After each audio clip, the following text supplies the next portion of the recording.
Praise the lord. సర్వ సృష్టికి ఆధారభూతుడైన క్రీస్తు యేసు పరిశుద్ధ నామమునకు సర్వ ఘనత, మహిమ, ప్రభావములు యుగయుగములు కలుగునుగాక. మీ అందరికీ కృప అత్యధికముగా కలుగునుగాక.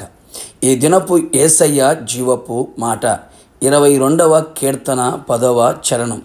నాకు ఆధారము నీవే.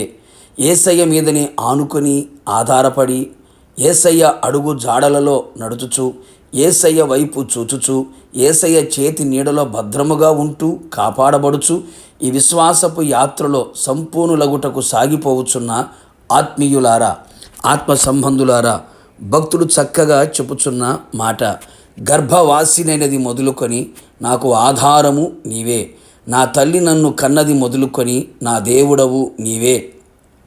దావీదు గారు తన జీవితంలో ఎంతగానో ఆయన మీదనే ఆధారపడి బ్రతికెను.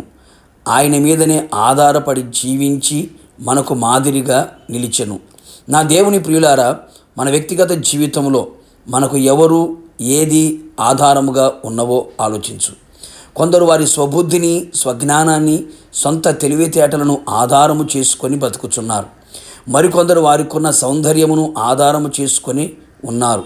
ఇంకా కొందరు వారికి కలిగి ఉన్న ఉద్యోగాలు, వ్యాపారాలు, చేతి పనులు, పాడి పంటలు, చదువులు, ఆస్తులు, అంతస్తులు, పదవులు, అధికారాలను ఆధారము చేసుకొని ఉన్నారు. ఇంకా మరికొందరు మనుషులను ఆధారము చేసుకొని తల్లిదండ్రులను, పిల్లలను, బంధువులను, స్నేహితులను, ప్రేమించిన వారిని, నచ్చిన వారిని, మెచ్చిన వారిని, అధికారులను, రాజకీయ నాయకులను ఆధారము చేసుకొని ఉన్నారు. ప్రియులారా, ఒకటి మాత్రం వాస్తవం, దేశమునకున్న ఆధారములన్నీ కదులుచున్నవి అని లేఖనములు చెప్పుచున్నవి కదా. లోకములో నీవు దేని మీద ఆధారపడినను అది కదిలిపోవును గనుక నీవు పడిపోదువు. జాగ్రత్త సుమీ. కదలని వాడు శాశ్వతుడైన దేవుడు, నిన్న నేడు నిరంతరం ఏకరీతిగా ఉన్నవాడు యేసు ఒక్కడే. నీ కొరకు ప్రాణము పెట్టి సెలవులో మరణించి తిరిగి లేచిన మరల నీ కొరకు రానై ఉన్నవాడు. ఆయన మీదనే ఆధారపడవలను. ఆయనే మన ఆధారమై ఉండవలను. ఆయన కదలనివాడు. ఆయన రాజ్యము నిశ్చలమైనది. యేసయ్య మన సమస్తమునకు ఆధారమై ఉన్నాడు. ప్రతి విషయములో, ప్రతి పరిస్థితులలో యేసు మాత్రమే మన ఆధారమై ఉండవలెను. మన కన్నులు ఆయన వైపే చూడాలి, మన చేతులు ఆయన వైపే చాపాలి, మన హృదయం ఆయన తట్టే ఎత్తాలి, మన అడుగులు ఆయన అడుగులు మాత్రమే వేయబడాలి. ఆయన మనకు ఆధారమై ఉన్నప్పుడు మన కాలు చిక్కుబడకుండునట్లు ఆయన నిన్ను కాపాడును. అవును ప్రియులారా, మన మరల దాస్యమనే పాపపు కాడి కింద చిక్కుబడకుండునట్లు, సులువుగా చిక్కులు పెట్టే ప్రతి పాపములో పడిపోకుండానట్లు ఆయన మనలను పరిశుద్ధులుగా, నిర్దోషులుగా, నిష్కల్మషులుగా, నిందారహితులుగా, మచ్చ, ముడత, డాగు ఇలాంటి కలంకము లేని వారిగా ప్రభు రాకడ వరకు మహిమగల సంఘముగా ఆయన మనలను కాపాడును. మనము నీతిగా ఉండుటకు, రక్షణ గలవారమై ఉండుటకు, మహిమ గలవారమై ఉండుటకు ఆయనే మన నీతికి, మన రక్షణకు, మన మహిమకు ఆధారమై ఉన్నాడు. ఆయన మనకు ఆధారముగా ఉంటే ఎలాంటి పరిస్థితులు వచ్చినను దేనికి భయపడనివ్వడు.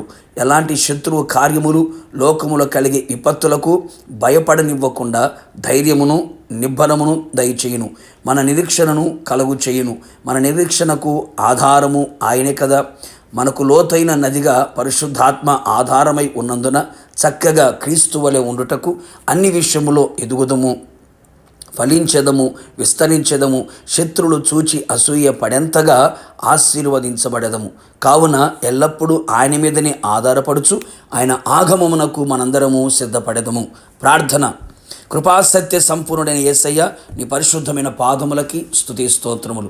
మేము మీ మీద ఆధారపడి జీవించున్నట్లుగా మీరు కృప దయచేయమని ప్రార్థిస్తున్నాం. తెలుసో తెలియకో పరిస్థితుల ప్రభావాన్ని బట్టి లోకములో ఉన్న వాటి మీద ఆధారపడుతూ నష్టపోయారు, పడిపోయారు, లోకములో కలిసిపోయారు. ఇక మీదట మా ఆధారము నీవే. మా కాలు చిక్కుబడకుండునట్లుగా మీరు మాకు ఆధారముగా ఉండండి. మా నిరీక్షణకు ఆధారముగాను, మా ధైర్యమునకు ఆధారముగాను, మా నీతికి, మహిమకు, ఘనతకు ఆధారముగాను, మేము ఎదుగుటకు, ఫలించుటకు, మీ వలె మారుటకు మాకు ఆధారముగా పరిశుద్ధాత్ముడా, త్రియేక దేవ మీరు నిలిచి ఉండి మీరు రాకడ వరకు మమ్మల్ని నడిపించమని యేసు నామములో అడిగి పొందుకున్నాము తండ్రి. ఆమేన్. నిశ్చయముగా మీరును మీ కుటుంబ సభ్యులందరూ ఆయన మీదనే ఆధారపడి బ్రతుకుదురు గాక. God bless you.